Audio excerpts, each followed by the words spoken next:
Emma Kunz é uma figura singular que expande o conceito de artista espiritual para o de cientista invisível. Diferente de Georgiana, que se via como um canal para os anjos, ou de Kandinsky, que buscava uma teoria estética, Emma via os seus desenhos como ferramentas de diagnóstico e cura. Ela nunca se chamou de artista, ela se considerava uma pesquisadora das forças da natureza. E hoje, no nosso 6º vídeo da nossa série Artistas e Espiritualidade, eu trago para vocês Emma Kunz. E ela que vai trazer uma arte muito mais pautada num processo terapêutico. Eu sou Lúcia Troina, sou arte-terapeuta, professora de arte e utilizo a arte no processo de desenvolvimento pessoal e de despertar da consciência. Convido a todos vocês a acompanharem esse próximo vídeo.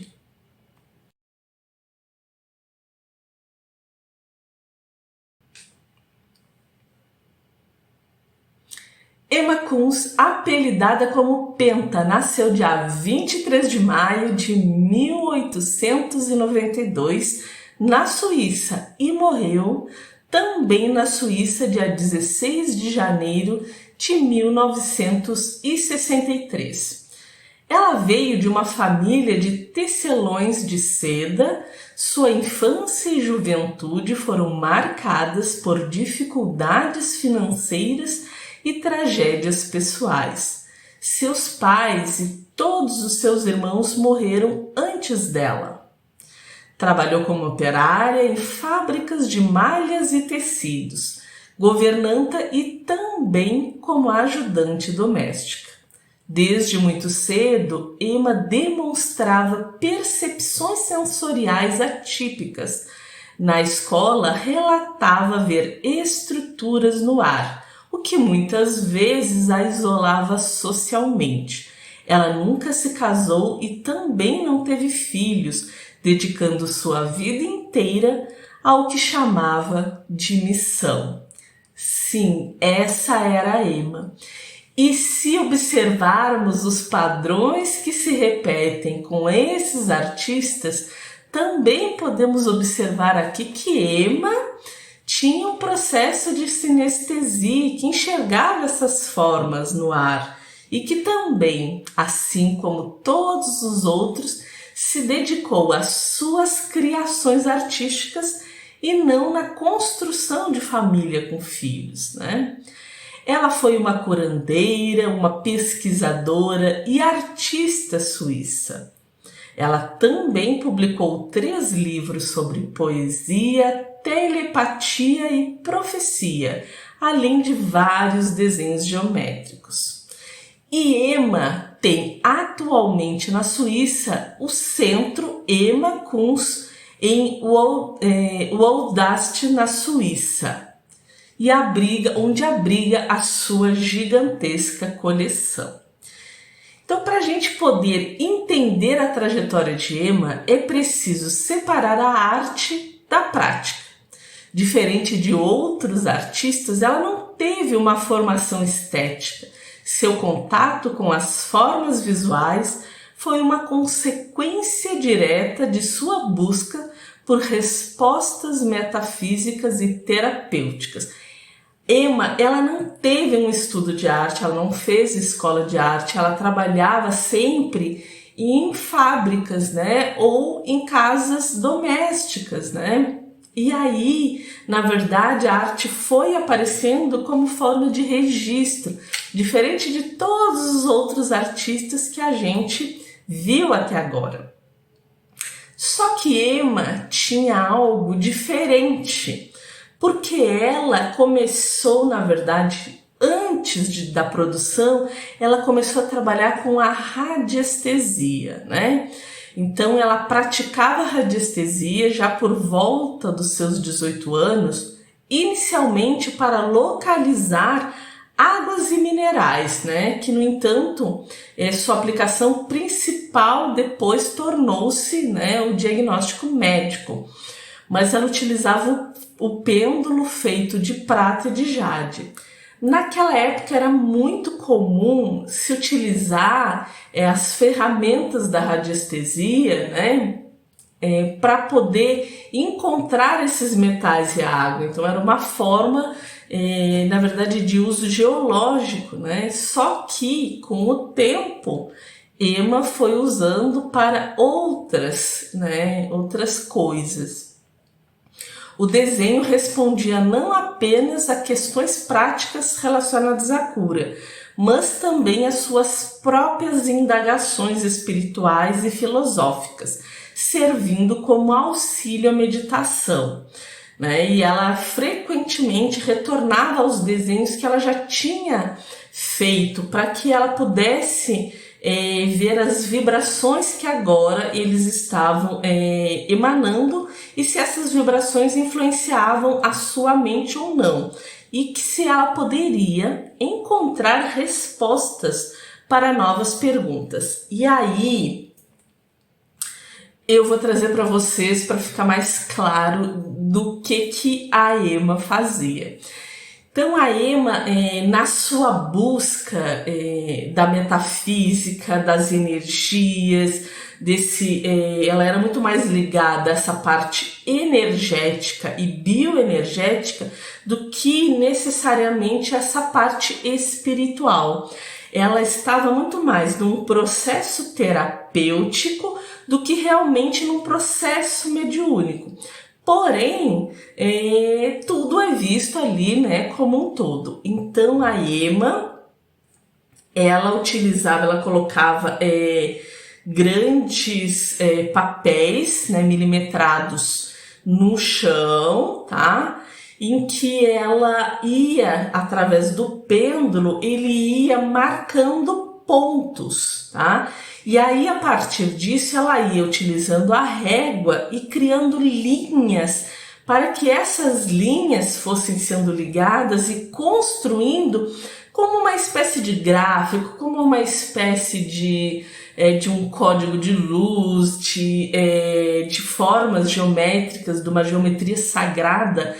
E essa imagem ia ter a função, né, da partir da sua construção, o que surgia dali ia ter a função de reverberar, né, a frequência de quem entrasse em contato com aquela imagem, tá?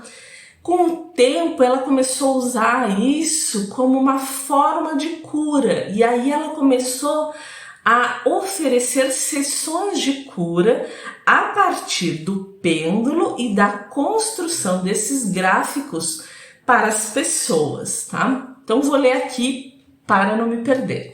Então a sessão de cura era uma experiência que misturava ciência oculta, radiestesia e uma percepção profunda da estrutura da matéria. Ela não agia como uma médica convencional, mas como uma sintonizadora de frequências, tá? Ao ser questionada sobre uma doença ou um problema espiritual, o pêndulo oscilava sobre uma folha de papel milimetrado de grande formato e ela o seguia o movimento para traçar as linhas, tá?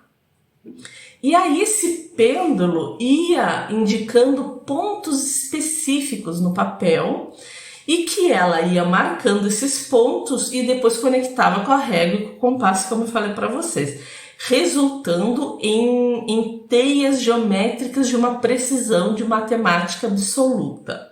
O movimento do pêndulo não era causado por ela, mas pela ressonância entre a energia do paciente e o campo magnético ao redor, onde o pêndulo mudava de ritmo ou direção, ela fazia uma marcação a lápis. Então ela ia ali, ele mudando, ela fazia. O pêndulo ia direcionando o caminho, tá?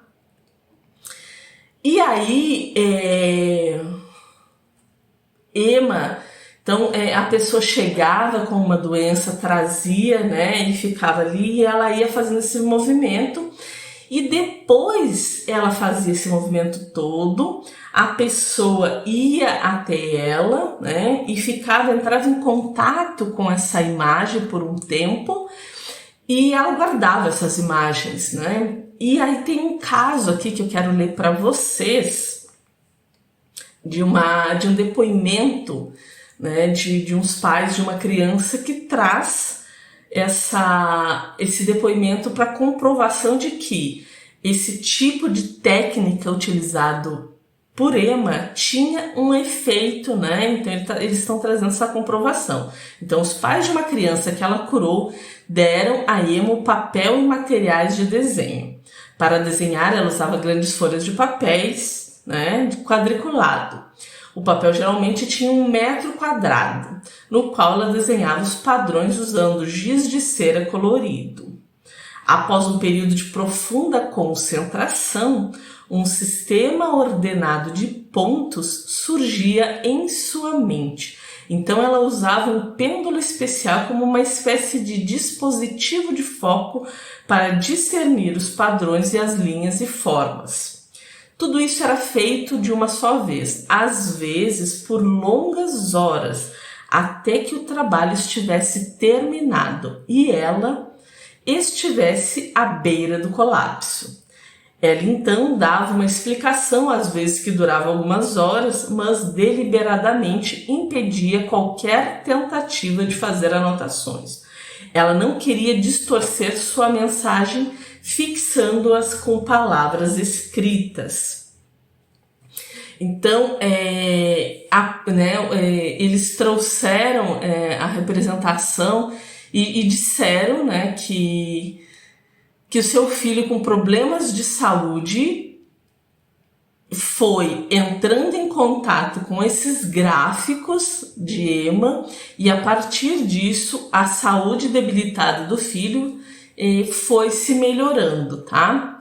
Então esse processo podia durar horas, como eu disse, ela conectava os pontos com régua e compasso e essas linhas representavam as forças de bloqueio e os fluxos de energia no corpo do paciente. O desenho final era um espelho energético do estado da saúde da pessoa, mas em uma forma geométrica perfeita. Com o diagrama pronto, começava a fase da terapia vibracional. Então, o desenho era colocado no chão ou numa mesa. O paciente deveria olhar para a imagem. Em alguns casos, Ema pedia que o paciente se posicionasse de certa forma em relação ao desenho, tá? Ela era conduzida, sim, mediunicamente, tá? Ela acreditava que ao observar a geometria perfeita do desenho, o cérebro e o corpo do paciente lembrariam da sua própria perfeição original e começariam a se autorregular. Era como afinar um instrumento musical usando a diapasão. E aí o que acontece, tá? É interessante quando eu li e estava pesquisando isso, porque ela vai trazer bastante um processo de terapêutico, né? De trabalho vibracional, das frequências do campo vibracional das pessoas através dessa geometria sagrada, né? Em alguns outros vídeos eu já comentei aqui e me lembra muito, né? O trabalho tanto com a apometria quântica, que a gente tem alguns símbolos, né, algumas imagens que a gente vai colocando, né, mas que vai, entre aspas, dentro dos chakras, né, vai acionando aquilo como uma forma de luz e que aquilo vai alterando o padrão vibracional. E eu lembrei, muito antes, né, que quando eu pintava mandala, uns 10 anos atrás, a mais, até 12, foi em 2014 que eu comecei a pintar mandala. E a ideia da mandala que eu comecei a pintar não era decorativa, era essa. onde eu entrava em contato com a pessoa e a partir da vibração da pessoa eu pintava um algo oposto, um algo necessário complementar para que a pessoa, ao entrar em contato visualmente com aquelas formas e cores e padrões, pudesse alterar o seu processo de frequência vibracional e aí aconteceu o processo de cura, né? Então a ideia das mandalas não eram decorativas, né? Nunca foram, minhas mandalas nunca foram decorativas, mas sim trazendo esses portais energéticos de vibração para que alterasse, né, a frequência vibracional daquela pessoa em específico. Então eu pintava específico para aquela pessoa. Às vezes não ficava tão bonita, tão estética, porque não necessariamente era aquilo que precisava, né? Às vezes eu queria colocar uma outra cor, mas se eu colocasse aquela determinada cor, o efeito não seria o mesmo, né? Então, a mandala, assim, que a pessoa precisava de um pouco mais de estímulo, de força, um pouco mais de garra, de energia, e aí trazia as cores quentes. Mas ela não podia ser totalmente quente porque poderia alterar tanto a pessoa dela ficar tendo processos de ansiedade. Então tinha que trazer um contraponto. Então tem toda uma construção, tem todo, né, um processo que é feito ali para que aquilo realmente reverbere. Então tem o centro vai ser a partir de 8, vai ser do número 8, vai ser do número 4, vai ser do número 5, número 6, né, como que o fractal vai se dividir. Então tinha todo um estudo a partir disso, né? Reconheço bem antes das mandalas fazerem sucesso, né? Principalmente as mandalas começaram a partir do ano 2000 a ter uma dissipação, né, maior. Do ano 2000 eu já estava parando até de pintar mandala e de dar cursos e tal de mandala. Já fazia um tempo que eu já estava envolvida e aí fui para uma outra área. E eu pintava bem antes até das pessoas popularizarem a mandala, né? As pessoas acho que não entendiam tão bem o que realmente era aquele trabalho de mandala, né? Mas enfim, é o que é. E aí me lembra muito esse processo terapêutico a partir das cores, a partir das formas, a partir das linhas, tá? E aí as cores e os significados num olhar da Ema, tá? Então as cores, lápis de cor e giz de cera não eram escolhidos por estética, mas por sua vibração terapêutica necessária para aquele momento ou paciente específico, tá? Então ela escolhia cores específicas baseadas na necessidade do órgão ou do sistema nervoso doente. Se o paciente precisasse de vitalidade, ela usava tons quentes. Se precisasse de desinflamação ou calma, tons frios e geométricos. Era muito parecido com o que eu fazia. Eu nem conhecia a Ema, eu nem estudava os artistas nessa época, assim, embora já tinha faculdade e tudo, mas não essa parte espiritual, assim, né? Não dessa forma. E era mais ou menos isso aqui através das mandalas, né, que eu fazia. E aí os desenhos funcionavam na visão dela. Por que eles funcionavam? Porque o pensamento é uma força criativa que se manifesta em formas geométricas. Para ela, a doença era apenas uma geometria que ficou torta ou desequilibrada. O desenho era a fórmula matemática para corrigir esse erro, tá? E aí, eu não sei se vocês lembram da Ema, da georgiana que eu trouxe, que também trazia aqueles padrões que seriam as representações do pensamento, né? E que não eram geométricos, né? Mas fala também dessa força do pensamento, da energia do pensamento. Então, a Ema, aqui, trazendo uma forma, faz com que a pessoa entrando, né, o campo vibracional, entrando em contato com aquilo, vai reorganizar a parte doente do corpo que está em desarmonia, né? Não está doente, ele só está desarmônico e vai colocar na ordem ali perfeita, né, de harmonia do universo. Ela nunca vendia os seus desenhos, ela os considerava prescrições médicas. Após a cura, ela frequentemente guardava os desenhos prevendo que eles serviriam para curar a própria Terra ou gerações futuras que saberiam decifrar seus códigos. Para mim, a gente ainda não está num tempo de poder compreender todos esses artistas. Por mais que a gente esteja estudando e entrando em contato, nós ainda não temos a consciência necessária da importância e utilização de todas as obras desses artistas que eu estou trazendo aqui. Eles realmente são um diálogo, né? Existem ali mensagens para além do que possamos imaginar. E aí eu trago aqui desenhos como hologramas, né? Porque ela começou a criar desenhos em grande escala nesse papel quadriculado, né? Com lápis de cor, pastéis a óleo a partir de 1938. Ela considerava seus desenhos como hologramas que poderiam ser experimentados multidimensionalmente. Eram portais. Tenho certeza que os desenhos da Emma são portais de acesso a outros estados de consciência, tá? Para ela, desenhos como mapa de energia, né, em que o conceito de que tudo no universo, as doenças, os problemas emocionais ou eventos geológicos possuem uma estrutura geométrica. Quem lembra aqui de Mondrian? Vou deixar aqui Mondrian para que vocês possam também consultar, em que ele falava na geometria sagrada como a linguagem do universo, tá? E ela também fala da multidimensionalidade. Então ela afirma que seus desenhos eram leituras de várias dimensões ao mesmo tempo, né? Então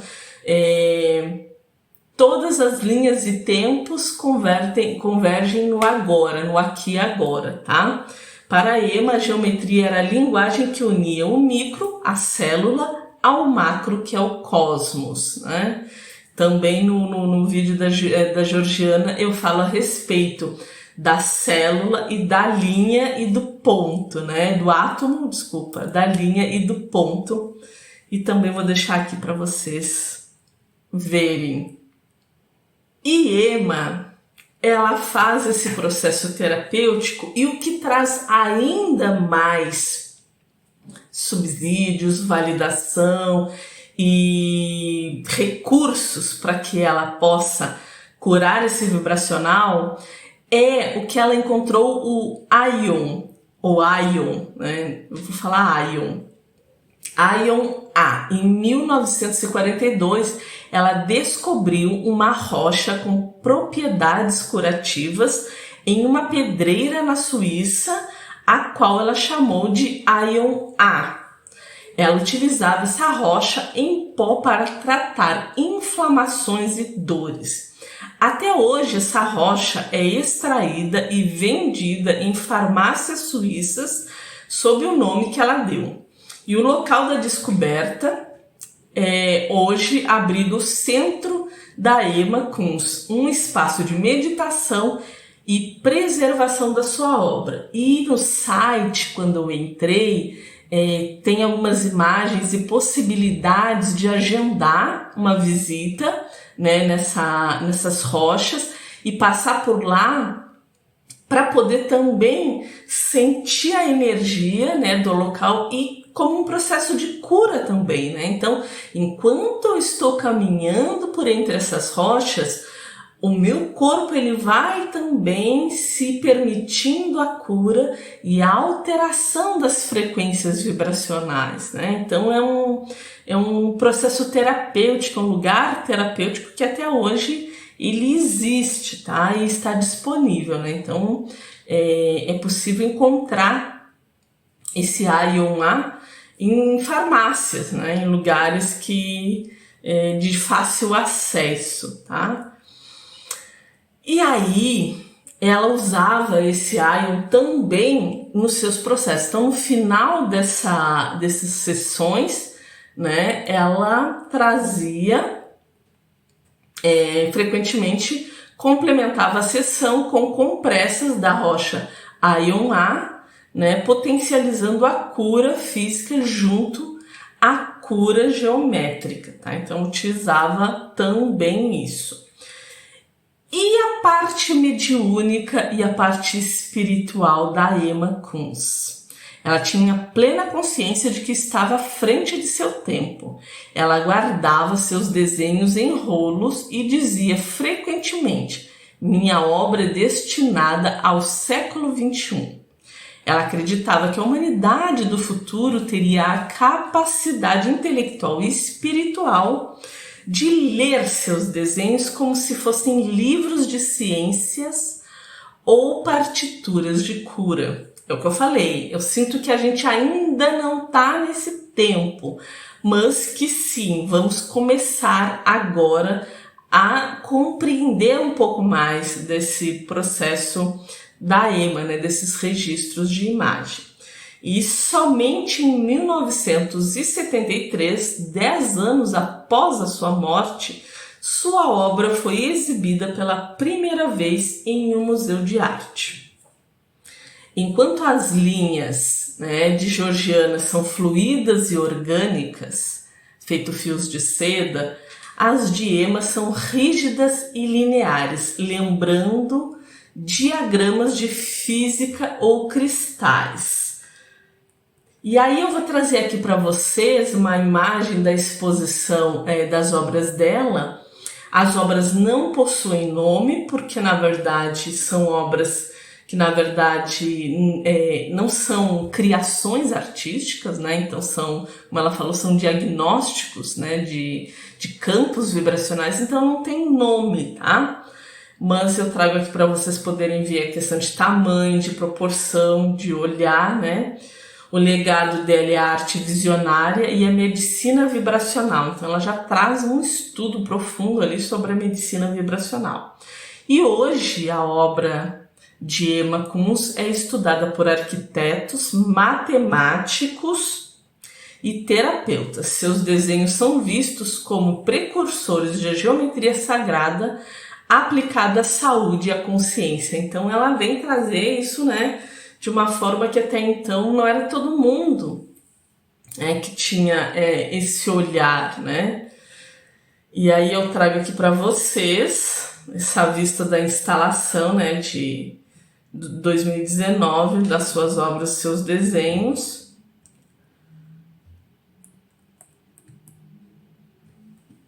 Aqui eu trago a capa de um dos livros dela, tá? De um dos catálogos.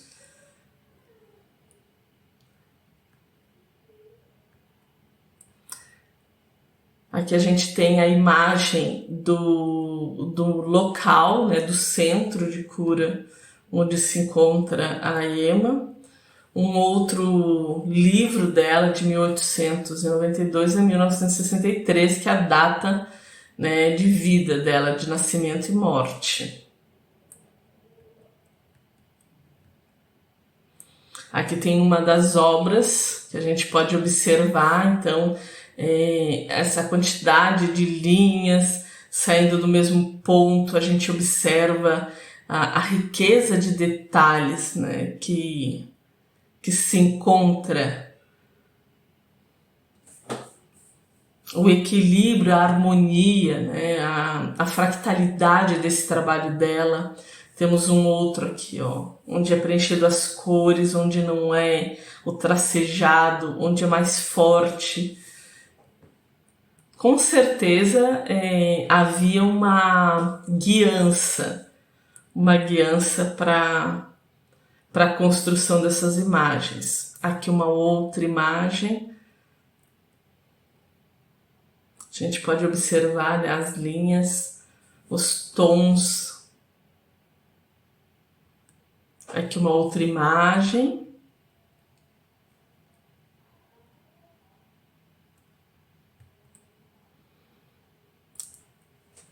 Realmente é um tempo, né, o tempo que se leva para construir, né, e ela ia sendo inspirada, com certeza, sendo inspirada.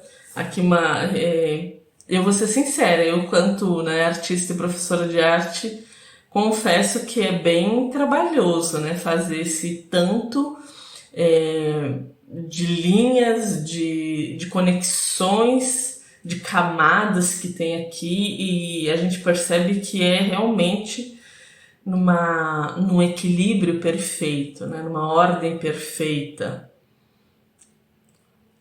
São trabalhos que se a gente... Eu não fiz o teste ainda, mas pretendo de ficar meditando em cima dessas mandalas. Escolher uma que conecta, né? E meditar e ver a alteração vibracional. Olha que lindo. Parecem portais. As cores.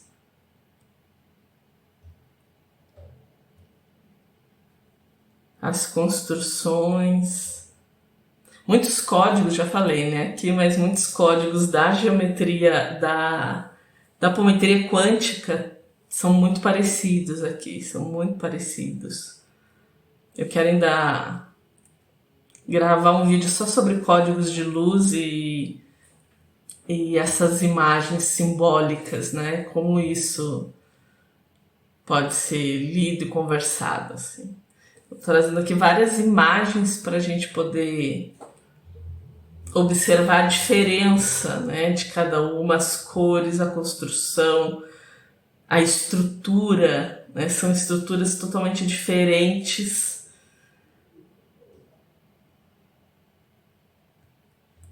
E há um porquê de cada linha, de cada cor, de cada forma.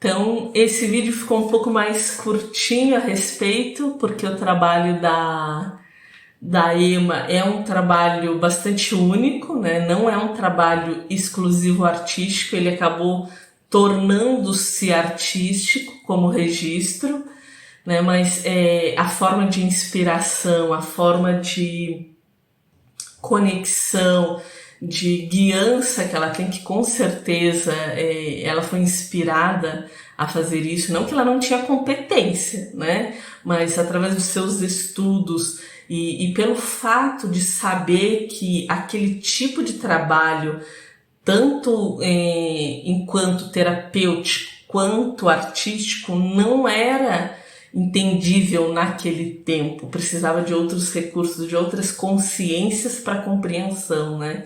E que eu acredito que muitos trabalhos que a gente vem fazendo, né, como a apometria quântica, tem a questão do tratamento do Rodrigo Romo também, tem outros tratamentos, né, tem vários aqui que utilizam esses símbolos da radiestesia, dos códigos de luz, da linguagem da luz, né, da geometria sagrada, todos esses bebe dessa mesma fonte, não que venha dessa inspiração, né, mas que tem essa mesma intenção, né, a intenção de promover a cura em todos os níveis, energético, espiritual, emocional, trazendo um equilíbrio, trazendo uma harmonia para o nosso ser. Então aqui está mais essa artista que, sem pretensão nenhuma ou busca estética, trouxe algo bastante rico e bonito para nós, para trazer esse processo diferente, mediúnico de construção, a partir da vibração, a partir da energia, né? Então, a representação do invisível, das energias e da cura através da arte. Então, se você gostou, eu espero que você compartilhe, comente, curte, envie para os amigos, e estou muito feliz e grata por você estar aqui comigo, acompanhando essa série que está sendo maravilhosa e muito querida de se fazer. Minha eterna gratidão e até a próxima.